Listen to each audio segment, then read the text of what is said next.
가나안 성도라는 말이 있습니다. 가나안 거꾸로 하면 안 나가. 왜 교회 안 나갈까요? 기성교회 등을 돌리는 데에는 여러 가지 이유가 있겠지만 그 중에 하나로 바리새적인 무자비한 설교가 있겠습니다. 청중이 처한 상황이 어떤 상황인지 고려하지 않고 해라, 하지 마라 등의 율법적인 설교를 하는 것이 교회 이탈의 한 원인이 되겠습니다. 지난주 교회에 가서 설교를 들었는데 깜짝 놀랄 일이 있었어요. 게임을 하면 안 된다는 겁니다. 하나님 말씀에 귀를 기울이지 않는다면 어떤 위험에 처하게 되는지를 게임을 예로 들었습니다. 게임에 빠져서 살인을 저지른 극단적인 사례를 들었습니다. 한 10대가 간혹한 게임 영상을 본 후에 누나를 살해한 사건이 있었고요. 또 한 30대가 아버지를 살해한 사건이 있었습니다. 게임 중독에 빠진 20대가 50시간 동안 장시간 게임을 한 이후에 과로로 사망한 사건이 있었죠. 또 한 부모는 게임에 중독되어서 3개월인 딸을 방치하여서 굶어 죽게 한 사건이 있었습니다. 게임은 이처럼 엄청난 폭력성을 갖게 합니다. 사탄적이라고 할 수 있네요. 그런데 앞서 말한 이 사건들을 전적으로 게임 탓으로만 돌릴 수 있을까요? 게임을 통해서 이런 결과가 나온 것은 분명 맞지만 그 사람이 그렇게 병들고 분별력을 잃고 그런 극단적인 행동을 한 것에 대해서 게임 외에 여러 가지 복합적인 요인이 있다고 보는 것이 맞을 것입니다. 네, 영화 악마를 보았다를 보면은 살인마를 연기한 최민식 배우가 나오죠. 살인마 연기를 한 이후에 인터뷰를 통해서 말을 했습니다. 아파트 엘리베이터에서 자신을 알아본 어떤 주민이 친근감을 표시하면서 반말을 했대요. 반말을. 최민식 씨는 평상시면 그냥 이렇게 웃어 넘길 수 있었겠지만 그날은 이 새끼가 왜 반말을 하지? 이러면서 살인 충동이 들었다는 것입니다. 이런 충동은 게임을 통해서만 나타나게 된다는 것은 아니라는 것이죠. 인천의 여고생이 한 여아를 살해한 사건이 있었는데 트위터를 통해서 살인을 예고하고 이 사건의 원인을 뭐 트위터로 돌릴 수는 없겠죠. 과거 오락실의 풍경입니다. 지금은 훨씬 다양한 계층의 사람들이 많은 시간 동안 게임을 하고 있는 걸 볼 수 있습니다. 작년 통계에 따르면 게임을 즐기는 인구수는 2천만 명, 하루에 2개의 모바일 게임을 49분간 즐긴다는 통계가 있었습니다. 예전에는 오락실에 가야만 게임을 할 수 있었습니다.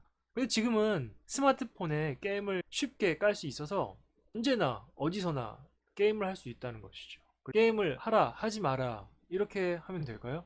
그것이 아니라 게임을 이런 이유로 하지 않으면 좋겠다, 혹은 게임을 하긴 하되 이렇게 하는 것이 좋겠다, 그 이유는 이렇다, 이렇게까지 나아가야 하지 않을까요? 분별력을 아직 갖추지 못한 이들에게는 해라 하지 마라는 효과적인 교육 방식입니다. 그러나 그 이후에도 계속해서 허구헌날 이렇게 행동을 강제해서는 안 되겠죠. 사고하는 능력을 갖춘 이들에게는 논리적인 설득이 필요하기 때문입니다. 문제는 게임하는 사람을 도무지 이해하려고 하지 않는, 게임하는 사람을 더더욱 벼랑 끝으로 모는 결과를 낳습니다. 게임이 100개 무익할까요? 우정, 모험, 성취, 그리고 인내. 자, 게임하면서 배울 수 있는 것들도 많이 있습니다. 물론 게임에 중독되어서 많은 시간을 낭비하는 것은 경계해야 합니다. 그리고 게임은 실제 삶이 아니기 때문에 게임에서 벗어나와서 실제 삶으로 나아가야 할 것입니다. 이 보겸이라는 사람은 아프리카TV에서 게임 방송을 하는 사람인데요. 유튜브 구독자 수가 300만 명 이상인 영향력 있는 유튜버입니다. 영상을 한번 보겠습니다. 병원 도착. 대체 얼마나 몸무게가 이렇게 아픈 거야? 어린이 병동이네. 이게 최지혁이야? 네. 형 언제부터 봤어? 치밥. 옛날 치밥 영상부터 봤어? 네. 아, 그랬구나. 너 공부는 잘해? 아니요? 잘 못해? 네. 게임은? 보겸님보다 잘해요. 나보다 잘해? 나보다 잘해야 정상인 거야. 나보다 잘해야 정상인 거니까. 그래, 하여튼 알겠고. 형이 혼자 치밥 먹어서 미안하고. 아야, 형이 선물 하나 사왔어. 아, 진짜요? 응, 큰 건 아니고. 형이 추석 기념으로 이렇게 딱 찾아온 거야. 받아가, 두 개 선물이야. 이거 대상트 패딩이고, 이거는 이거 가방도 원래 네 건데 앞에 있는 가죽 수자 가방은. 괜찮아? 네. 친구 이거는 너 해. 아 감사합니다 형님. 제일 잘 나가는 패딩 뭐야? 저희 서울에 대상태가 가장.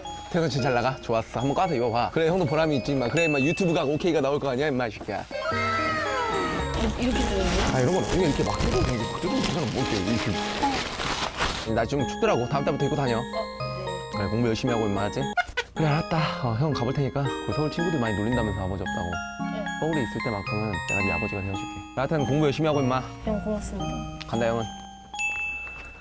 자, 이분의 종교는 개신교입니다. 그리고 이러한 나눔을 초창기 때부터 주기적으로 해왔다고 하네요. 게임 방송을 하더라도 나눔과 섬김의 정신을 바탕으로 했을 때 어떤 효과가 나타나는지 보았습니다. 우리가 믿는 예수님은 어떤 분인가요? 예수님의 별명은 먹기를 탐하고 포도주를 즐기는 사람이요, 세리와 죄인의 친구였습니다. 예수님은 잔치를 베풀 때 부자를 초청하는 것이 아니라 차라리 가난한 자들과 병신들과 저는 자들과 소경들을 청하라고 했습니다. 자, 이런 예수님을 믿고 닮아가야 하지 않을까요? 목회자들은 성도들을 영적 양식으로 먹이고 가르쳐야 할 이들입니다. 자신의 고매한 영적 결벽증으로 인해서 천하보다 귀한 영혼들을 다 내쫓고 있지는 않은가 한번 돌이켜 봐야겠습니다. 이상입니다.